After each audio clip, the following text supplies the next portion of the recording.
మీ business ఏదైనా మీ ఊర్లో promotion చేయాలంటే అది సుమన్ టీవీతోనే సాధ్యం. ఇప్పుడే సంప్రదించండి.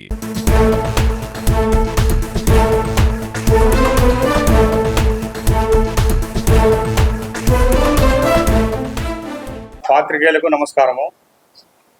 ఉదయం కొంతమంది వైఎస్ఆర్సీపీ కార్యకర్తలు వచ్చి మేము ఒక ట్రస్టులో పాల్గొన్నాం. ఒక ట్రస్టు ఫస్ట్ పాంప్లెట్ పంచారు ప్లస్ పేపర్ యాడ్ ఇచ్చారు. ఇది లోపాయుక్తంగా కొంతమంది నాయకులు లోపాయుక్తం చేసుకొని అని చెప్పారు.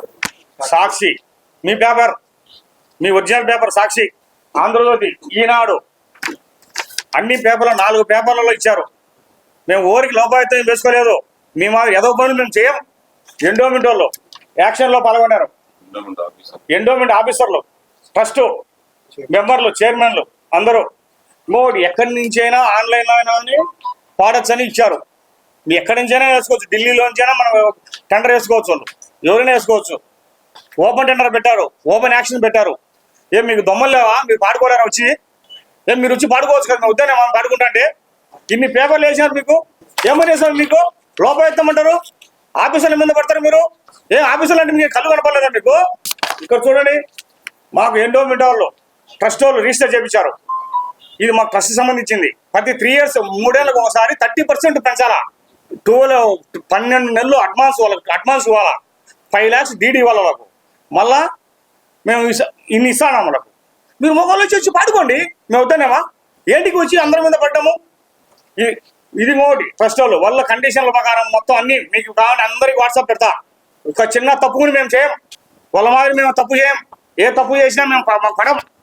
ఇది కోర్టు ఆర్డర్. వీఎల్టీ కోర్టు ఆర్డర్ ఇచ్చిందంటే ఒకసారి ఎవరైనా కానీ దానికి కట్టుబడి ఉండాల్సిందే కదా. మనము ట్రస్ట్ వాళ్ళు టెండర్ పెట్టారు. అందరూ ఆన్లైన్ టెండర్ ఎక్కడి నుంచైనా వేసుకోవచ్చు. మీరు దొమ్మల్లో కోటి వేసుకోవచ్చు కదా. మేము వద్దన్నామా?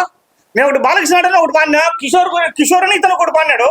దానికి లోపాయుక్తం పట్టింది. మీకు ఒక్కరు ఉన్న మేనేజ్ ఉండి మాట్లాడండి. ఎప్పటికైనా మాట్లాడగల కింద పైన చూసుకొని మాట్లాడండి. బాగుంటుంది మీకు. ఎప్పుడు కబ్జాలు చేసుకుంటా, కమిషన్లు తీసుకుంటా మీ బతుకంతా ఇట్నే బతిరి. 12,14,000 నేను కట్టినా నా ప్లాన్కు. చిన్న కొట్టుబడి మళ్ళీ ఇది వెళ్ళిపోయింది. సర్వే ప్రాబ్లం వచ్చి ఇతను వచ్చి 6 లక్షల అమౌంట్ కట్టాడు. ఓరికేం తీసుకోవడం లేదు. జినియన్గా చేస్తున్నాం. మీ మాదిరి ఒక ఫ్లోర్ తీసుకొని 4 ఫ్లోర్ వేసుకొని మేము వేసుకోవడం లేదు. వంకవాదం బట్టి మేము కబ్జాలు చేసి ఫ్లాట్ వేసుకోవడం లేదు. మీ మాదిరి ఉద్దేశంతో మేము మాట్లాడము. అటు బుద్ధులు మాకు వద్దు. మాకు దేవుడు ఇచ్చింది చాలు. ఒకరి సొమ్ము నాకు వద్దు. నా వాటిలో పోయి అడుగుకోండి. ఏడన్నా నేను ₹1 చిల్లర తగులుతానన్నా మీ మాట చిల్లర మాదిరి చిల్లర చేస్తారేంటి? మీకు నీతిగా బతకండి. ఎప్పుడూ ఒకరి మీద ఏడిచి బతకడమేనా మీ బతకంతా? ఏదైనా నీతిగా నిజాయితీగా బతకండి. లేకపోతే ఛాలెంజ్ చెప్తాను మీకు. కబడ్డార్ నా జోలికి మాత్రం వస్తే బాగుండదు. నేను తప్పు చేయను. నేను ఏ తప్పు చేయను. ఒకడంటే నేను పన్ను చెప్తాను. నేను పాత్రికేయులకు నమస్కారం. అందరికీ నమస్కారం. ఈరోజు ఈ ప్రెస్ మీట్ పెట్టడానికి గల ముఖ్య కారణం ఏంటంటే, ఈరోజు ఉదయం వైఎస్ఆర్ కాంగ్రెస్ పార్టీకి సంబంధించిన కొంతమంది నాయకులందరూ కలిసి పాత బస్ స్టాండ్ లో యాదాల పిచ్చమ్మ శెట్టి చారిటీకి సంబంధించిన స్థలం ఏదైతే ఉందో నిబంధనల ప్రకారం దేవాదాయ ధర్మాదాయ శాఖ వాళ్ళు ఈ విధంగా పాంప్లెట్లు కొట్టించి బహిరంగ వేలానికి అవకాశం ఇచ్చినారు.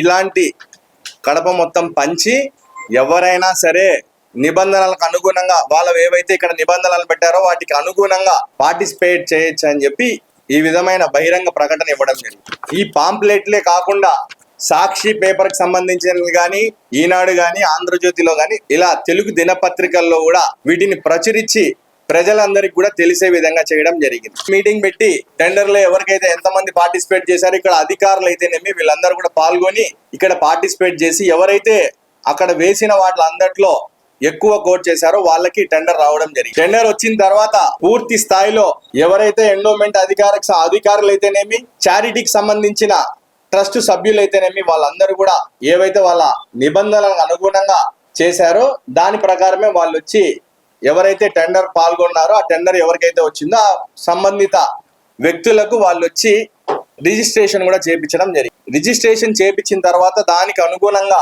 అక్కడ ఏవైతే నిర్మాణాలు చేపట్టాలో దానికి సంబంధించి మున్సిపల్ కార్పొరేషన్ లో ప్లాన్ అప్లై చేయడం జరిగింది. ప్లాన్ అప్లై చేసిన తర్వాత విఎల్టీ పెండింగ్ ఉందన్నమాట, వాళ్ళు చెప్పే మాట విఎల్టీ పెండింగ్ ఉందన్నమాట వాస్తవమే. అయితే చారిటీస్ సంబంధించి ఎండోమెంట్ ల్యాండ్స్ కి సంబంధించి వీళ్ళు కోర్టుకు వెళ్ళడం కూడా జరిగింది. ఎప్పుడో చారిటీ వాళ్ళే ఇదంతా, ఇది మనకు సంబంధం లేని విషయం. మనం అందులో టెండర్ లో పార్టిసిపేట్ చేసినాం, టెండర్ వచ్చింది. వాళ్ళు ఆల్రెడీ అంతకు ముందే కోర్టుకు పోవడం జరిగింది. కోర్టుకు పోతే కోర్టు క్లియర్ గా ఆర్డర్ ఇవ్వడం జరిగింది. ఏవైతే పెండింగ్ బకాయిలు ఉన్నాయో అవన్నీ కూడా డిస్మిస్ చేస్తూ ఒక ఆర్డర్ ఇవ్వడం జరిగింది. ఇవన్నీ ఏం తెలుసుకోకుండా మూర్ఖంగా ఎవరు పడితే వాళ్ళు ఏదో రాజకీయంగా బతకాలా, రాజకీయంగా ఉనికి కోల్పోతున్నాము, రాజకీయంగా ఉనికి నిలబడుకోవాలా అని చెప్పి ఈ విధమైన పనికిరాని పనులన్నీ మానుకోవాలని చెప్పి వాళ్ళకి ఒకసారి సూచిస్తా ఉన్నా నేను. ఎందుకంటే వ్యాపారం చేసే ధైర్యం దమ్ము ఎవరికైనా ఉంటే పొద్దున్న లేచినప్పటి నుంచి రకరకాల వృత్తుల వాళ్ళు మన దగ్గర డబ్బు ఉంది, వ్యాపారం చేసే తెలివితేటలు మనకుంటే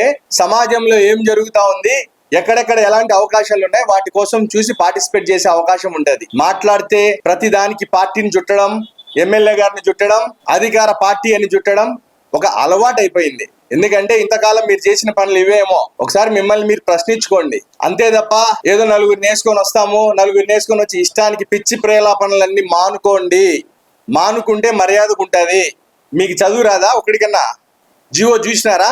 రికార్డు లేదా మీ దగ్గర? మిత్రులందరికి కూడా రికార్డు ఇస్తాం, వీళ్ళ దగ్గర చెక్ చేసుకోండి మీరు. అట్లా కాకుండా ఏదో పార్టీ అడ్డం పెట్టుకొని మేము వస్తాము, అల్లర్లు చేస్తాము, వ్యాపార సముదాయాన్ని మేము నాశనం చేస్తాము అవన్నీ కూడా ఎవరు చూస్తూ ఊరుకునే వాళ్ళు ఇక్కడ ఎవరు లేరు. మాట్లాడితే అనధికార లేఅవుట్లంట కబ్జాకు గురైపోతా ఉందంట. కడప నడిబొడ్డున కబ్జా అంట. సిగ్గుండాల ఇట్లాంటి మాటలు మనం మాట్లాడాలంటే. మనం కడప నడిబొడ్డులో కబ్జా చేస్తా ఉంటే ప్రభుత్వ అధికారులు అందరూ చూస్తా ఉంటారా?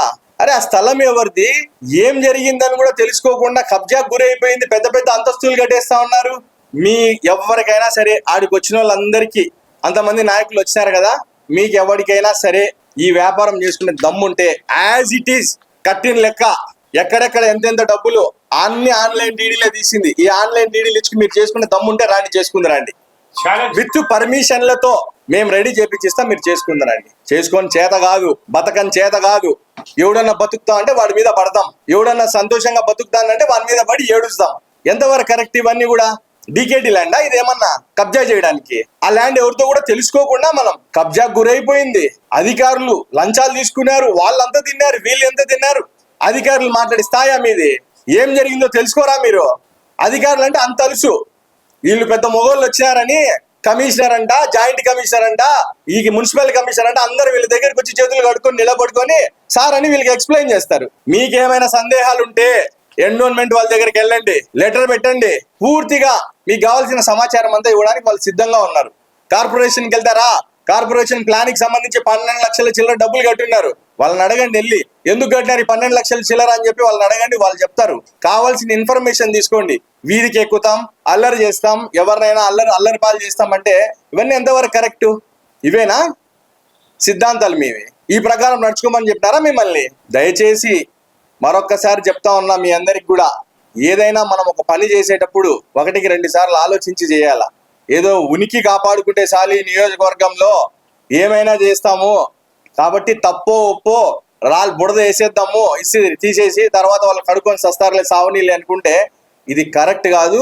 ఇవే కొనసాగితే భవిష్యత్తులో అందరం కూడా ఎవరేమి ఎనికి పోయేవాళ్ళు లేరు.